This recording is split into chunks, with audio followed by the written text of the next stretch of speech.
सास बहू और कुल्हड़ खिचड़ी। विमला अपनी बहू और बेटे के साथ रहती थी। विमला का बेटा विशाल शहर में काम करता था, लेकिन इन दिनों उसका काम कुछ अच्छा नहीं चल रहा था। तो रेखा ने घर के खर्चों में सहारा लगाने के लिए कुल्हड़ खिचड़ी बेचने का काम शुरू किया। खिचड़ी, ये भी कोई बेचने की चीज है? बीमारों वाला खाना। माँ, खिचड़ी बहुत पौष्टिक होती है, और फिर ये कोई साधारण खिचड़ी नहीं बल्कि कुल्हड़ खिचड़ी है। देखना, इसे सभी लोग खाना पसंद करेंगे। रेखा ने ऐसे बोलकर बात को खत्म करना चाहा, क्योंकि उसका काम अच्छा चल रहा था। तभी विमला कहती है, हाँ, तेरे जैसे बीमार ही इस खिचड़ी को खरीदना पसंद करेंगे। बीमार ने अपने ही जैसी चीज चुनी है, बिल्कुल बकवास। विमला रेखा से बहुत ही ज्यादा चिढ़ती थी, जिसकी वजह से वो हमेशा उसके कामों में कमियां निकालती थी। लेकिन रेखा अपनी सास की इन सभी बातों को बस नजरअंदाज कर देती और कभी भी उसका बुरा नहीं मानती। वैसे ये तूने सही बहाना पकड़ लिया है, सारा दिन घर के कामों से बचे रहने का।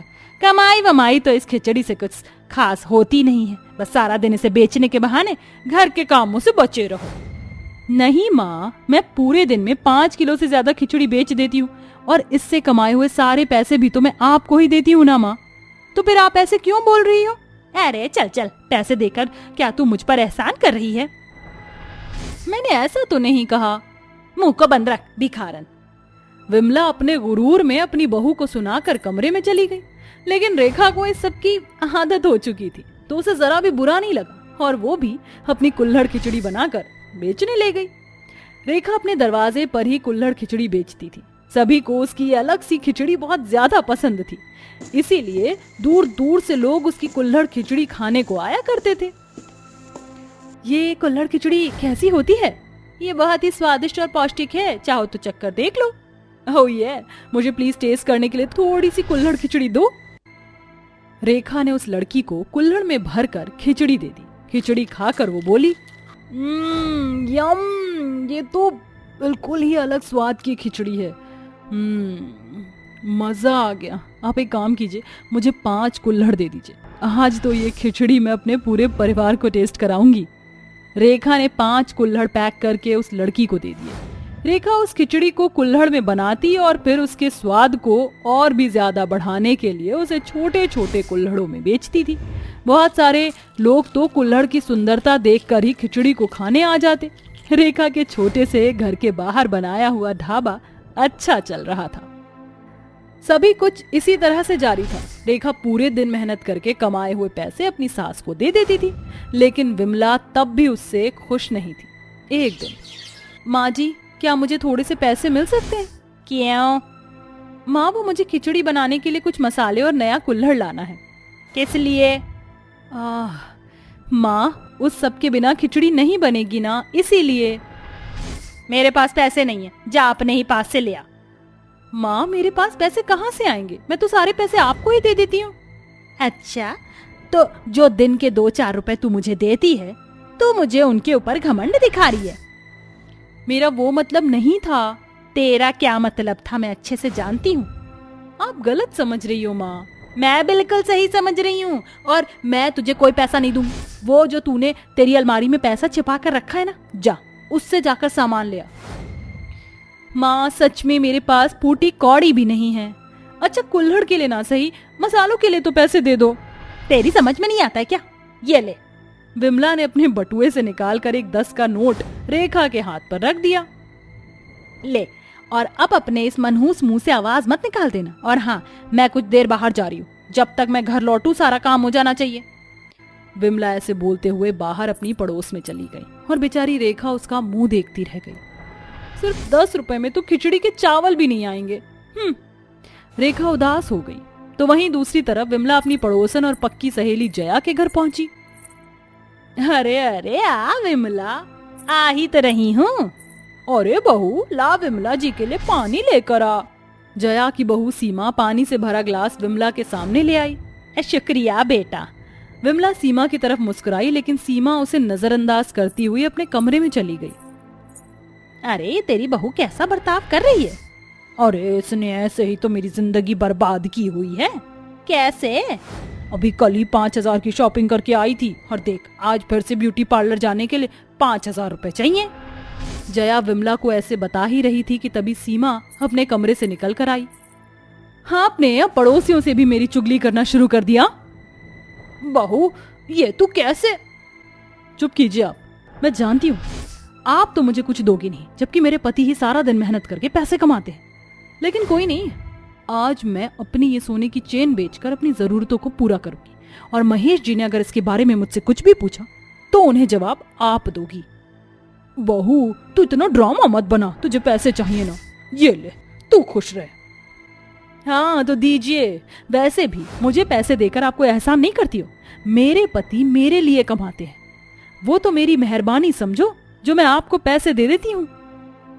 सीमा ने जया को विमला के सामने खूब सुनाया। बेचारी जया ने 5,000 रुपए निकाले और सीमा को दे दिए। ये सब कुछ देखकर विमला हैरान थी। सीमा पैसे लेकर पार्लर चली गई। तब विमला ने जया से पूछा, तूने पैसे क्यों दिए? तेरी बहू इतनी बदतमीज हो चुकी है। अरे इसे तो तुझे 1 रुपया भी नहीं देना चाहिए। देने पड़ते हैं विमला। अगर ये महेश से कुछ कह देती तो मेरा बेटा ही ना जाने मेरे बारे में क्या सोचता। और वैसे भी आजकल की बहुएं बड़ी शातिर हैं, इसीलिए ये जैसे कहती रहे वैसे ही करते रहो, तभी घर में शांति रहेगी। मेरा तो यही मानना है। जया के घर का माहौल और बहू को देखकर विमला को रेखा का ध्यान आया। वो बेचारी तो अपनी पूरी कमाई अपनी सास के हाथों पर रख देती थी। ये सब कुछ सोचकर विमला को अपने किए पर पछतावा हुआ। कुछ देर बाद विमला अपने घर आ गई। रेखा उदास ही घर के कामों में ही लग रही थी। विमला ने उसे अपने पास बुलाया। रेखा, यहाँ। जी माँ। ये ले बहू, तुझे पैसे चाहिए थे ना? विमला ने 5,000 रुपए रेखा को दे दिए। रेखा हैरान थी। माँ, जाकर कुल्हड़ और खिचड़ी का सामान ले आ। विमला रेखा को देखकर मुस्कुराई। रेखा ने अपनी सास से पैसे लिए और फिर वो जाकर कुल्हड़ खिचड़ी का सामान ले आई। उस दिन के बाद से कभी भी विमला ने रेखा को पैसे देने से इनकार नहीं किया और ना ही कभी उसके काम को बुरा भला कहा, बल्कि दोनों सास बहू अब मिलकर कुल्हड़ खिचड़ी बनाती हैं और बेचती हैं और एक साथ मिलकर खुशी खुशी रहती थी। 10 साल की काली प्रिया अपनी सुंदर सी पेंटिंग में व्यस्त थी। तभी उसकी सौतेली छोटी बहन जो कि गोरी थी उससे चिढ़ जाती है और पेंटिंग को गिराकर खराब कर देती है। अरे तूने क्या कर दिया? तुझे पता भी है कि 1 हफ्ते में से मैं इस पेंटिंग को बना रही थी, वो भी सिर्फ माँ के लिए। ओह, ऐसा क्या? वैसे तुझे ये सब करने की जरूरत क्या थी? वैसे भी तेरी मम्मी तुझे कौन सा देख लेंगी, और तू इतनी अच्छी तो बनाती है, दोबारा बना लियो। Kajal, you don't understand how I put effort into this painting. तुझे हमेशा मुझे रुलाना ही आता है। पता नहीं तू मुझे अपनी बहन क्यों नहीं समझती है। ओ कल्लो माई, जरा अपनी शक्ल देख। एक तो तू सौतेली, ऊपर से काली। मैं तुझे बिल्कुल पसंद नहीं करती। डैड सिर्फ तुझे ही प्यार करते हैं। I hate you. तुझे मैं अपनी बहन कभी नहीं समझूंगी। Is that clear? मैं तो चली ग्रुप स्टडी करने अपने फ्रेंड्स के साथ। काजल, तू एक बार मुझे अपनी बहन तो समझ। सच में सब ठीक हो जाएगा। अच्छा, क्या मैं भी तेरे फ्रेंड्स के साथ ग्रुप स्टडी करने आ सकती हूँ? नो वे। मुझे तेरी जैसी काली बहन को ले जाने से अच्छा है मैं जाऊं ही ना। सनीचर कहीं की। तभी प्रिया की सौतेली माँ भावना प्रिया के कान पकड़कर कहती है, नालायक, निकम्मी कहीं की, कब से आवाज दे रही हूँ सुनाई नहीं देता। 2 बज रहे हैं, खाना कौन बनाएगा? और हाँ, मेरे लिए मैंगो जूस भी बना। सिखाया था ना मैंने तुझे सब कुछ, जल्दी जा। माँ मुझे दर्द हो रहा है। मैं कर दूंगी, कान मत दबाइए, कान पक रहा है। ले, छोड़ दिया। दोबारा मुझसे चिल्लवाया ना तो तेरे कान को जोर से मरोड़ दूंगी। निकल अब। फिर प्रिया रोते हुए भावना का काम करने जाती है। खाना और मैंगो जूस बनाकर वो उसे देती है। वक्त गुजरता है। दोनों बहन शादी के लायक हो जाती हैं, पर उनके बीच की कड़वाहट अभी बिल्कुल कम नहीं होती है। फिर भावना अपनी बेटी की शादी शरद नाम के लड़के से तय करती है। वहीं शरद का छोटा भाई प्रिया को काम करते हुए देखता है। वो पहली नजर में ही प्रिया को शादी के लिए पसंद कर लेता है और शादी की तैयारियों के बीच उसने प्रिया पर भावना को अत्याचार करते हुए भी देखा। फिर हल्दी वाले दिन कुणाल शगुन की हल्दी देने आता है तो प्रिया को रोते हुए देख लेता है। ये लीजिए रुमाल। अपनी प्यारी प्यारी आंखों से एक भी आंसू का कतरा मत बहाइए। पता नहीं मुझे क्यों अच्छा नहीं लगता आपको ऐसे परेशान देखकर। मैं आपको पसंद करने लगा हूँ, आपसे शादी करना चाहता हूँ। ये आप क्या बोल रही हैं? माँ को पता चला कि मैं अपनी बहन के देवर से बात कर रही हूँ या शादी करना चाहती हूँ तो वो बहुत सुनाएंगी। मुझे पता है आप उनकी सौतेली बड़ी बेटी हैं और वो आप पर बहुत अत्याचार करती हैं, और मैं आपको ऐसे नहीं देख सकता। मैं अपनी माँ से बात करूँगा, वो रिश्ता लेकर आएंगी, तो ऐसा कुछ नहीं होगा। करती हैं ना आप मुझे भी पसंद? हाँ, मैं भी आपको बहुत पसंद करती हूँ। अच्छा चलता हूँ, कोई देख ना ले। फिर कुणाल अपनी माँ काव्या से रिश्ते की बात करता है, जिसे सुनकर काव्या इनकार करती है, लेकिन वो इमोशनल करके शादी के लिए मना ही लेता है। फिर दोनों भाई एक ही मंडप में दोनों बहनों से शादी करते हैं। फिर काव्या ससुराल में अपनी गोरी बहू का बहुत प्यार से गृह प्रवेश करती है, लेकिन काली बहू के सामने एक बार आरती की थाल घुमाकर चली जाती है। अगले दिन भी काव्या का काली बहू से मुंह फूला हुआ था और वो गोरी बहू को पुचकारती है। तभी रसोई में काली बहू खाना बना रही थी। चलो आज इसे माँ जी से डांट पड़वा देती हूँ। ये गया चुपके से इसके खाने में नमक। अब ये गई। फिर काव्या आकर रसोई में खाना चखती है। आय हाय, छी कर लो माई, ये कैसा खाना बनाया तूने? खाने में इतना नमक कौन झोंकता है? पता नहीं मेरे बेटे ने इस काली चुड़ैल में भी क्या देख लिया। माँ जी, मैंने नमक बराबर डाला था, मैं दोबारा से बनाती हूँ सब्जी। नहीं, रहने दे, मेरी गोरी बहू है ना। काजल बेटा, तू मेरे लिए कुछ बना कर ला, फिर हम दोनों शॉपिंग पर चलेंगे। जी माँ जी। वाह, मेरे मन को शांति मिल गई। ऐसे ही इस कलूटन को माँ जी से डांट पड़वाऊंगी। फिर गोरी बहू अपनी सास की नजरों में रहने के लिए खाना बनाकर दे देती है और दोनों शॉपिंग करने जाती हैं। वक्त गुजरता है, सास और काजल ऐसे ही उस पर अत्याचार करते रहते थे। फिर दोनों बहू एक साथ प्रेग्नेंट हो जाती हैं। ये खबर सुनते ही काव्या काजल की नजर उतारती है। तू काजल बहू, तुझे जो भी चाहिए मुझे बताना। भगवान ने मेरी दोनों बहू की झोली भर दी। चलो अच्छा, ये कलूटन भी माँ बनने वाली है।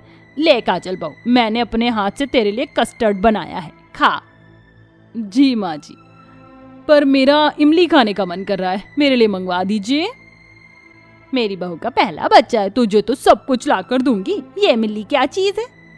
माँ जी, मुझे भी इमली खाने का मन कर रहा है, और सास की हाथ के गोंद के लड्डू में बात ही अलग होती है। आप बनाएंगी ना हमारे लिए?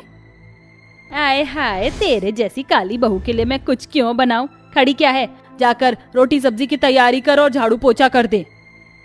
ठीक है माँ जी, मैं कर दूंगी, पर आपने मेरी नजर नहीं उतारी अभी तक। तुझे नजर उतारने की क्या जरूरत है? तू तो पूरी की पूरी ही काली है, तुझे किसकी नजर लगेगी? सही बोली बहू तूने। माँ जी, आप शायद मेरे काले रंग से नफरत करती हैं।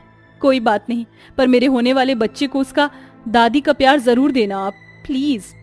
ये कहकर गर्भवती प्रिया काम करती है। काव्या अपनी गोरी और काली बहू में बहुत भेदभाव करती थी।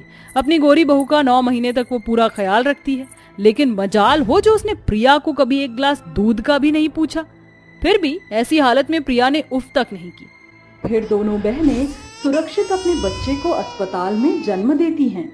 सास अपनी काली बहू के बच्चे को अभी भी घंटों तक देख नहीं रही थी, क्योंकि वह गोरी बहू के बच्चे के साथ खेल रही थी। कुणाल, आप तो जानते हैं माँ जी मुझसे कितनी भड़की हुई रहती हैं। अभी तक उन्होंने अपने दूसरे पोते को हाथ में नहीं लिया। आप कुछ कीजिए ना। ठीक है। अरे माँ, आप आ गई? अभी मैं आपके पास आने वाला था। माँ, अब तो नाराजगी भूल जाइए, मेरे बेटे को दादी का प्यार दीजिए। मैं अपने पोते को दादी का प्यार ही देने आई हूँ, लेकिन इस कलमुही से मेरी नाराजगी जिंदगी भर रहेगी। आजा आजा मेरे राजकुमार, दादी के साथ खेलेगा ना? काव्या अपने पोते को लेकर चली जाती है। काव्या अपने दोनों पोतों को प्यार करती थी, लेकिन काली बहू को कभी प्यार नहीं कर पाई। 3 महीने बीत जाते हैं। काजल अपने बेटे के लिए अलग से कमरा तैयार करवाती है। अरे काजल, तुम अभी से ही अंशु के लिए ये कमरा तैयार करवा रही हो? वो अकेले कैसे रहेगा? मेरे बेटे के लिए मैं कुछ भी करूं, तुम्हें क्या? जब वो मेरे पास सो जाएगा तो मैं उसे इसी कमरे में सुला दूंगी, उसके टॉयज के पास। जरा देखो, अंशु की तबीयत ठीक नहीं लग रही है, वो कब से रो भी रहा था। मेरी मानो तो जब तक अंशु 5 साल का ना हो जाए अपने पास ही सुलाओ, बच्चे डर जाते हैं रात को। अब तुमसे राय लेनी पड़ेगी क्या मुझे अपने पहले बच्चे के लिए? तुम्हारा भी पहला ही एक्सपीरियंस है, जो बन रही है ज्यादा। काजल अपने बच्चे को गोद में लेकर चली जाती है और रात होते ही उसे अकेले कमरे में सुलाती है। रात के 2 बजे प्रिया की आंख खुलती है, क्योंकि काजल का बच्चा रो रहा था। वो उसे वहां से उठाकर लाती है। हे भगवान, अंशु कब से रोई जा रहा है? पता नहीं, मैंने काजल को मना भी किया था कि बच्चे को अकेला मत छोड़, और इतना तेज बुखार हो रहा है, डॉक्टर के पास ले जाना चाहिए। प्रिया काजल का दरवाजा खटखटाती है मगर वो नहीं खोलती। फिर प्रिया अपनी सास को जगाकर अंशु को हॉस्पिटल ले जाती है, जहां डॉक्टर उसे निमोनिया की बात बताता है। फोन करके काव्या काजल और अपने बेटे को बुलाती है। माँ जी मेरा बच्चा कहाँ है? अब तुझे अपने बच्चे की याद आ रही है? तब नहीं आई जब तूने उसे अकेला छोड़ दिया। शर्म आनी चाहिए। तुझसे अच्छी तो प्रिया बहू है, जो उसे अपने बच्चे की तरह ख्याल भी रखती है, और तेरे बच्चे का भी।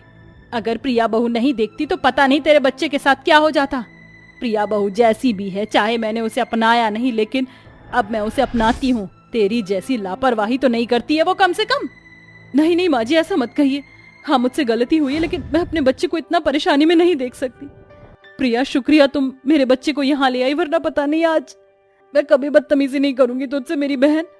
अरे अरे, तूने मुझसे इतना कह दिया, यही काफी है। तेरा बेटा मेरे बेटे जैसा ही है। रो मत, अंशु जल्दी ठीक हो जाएगा।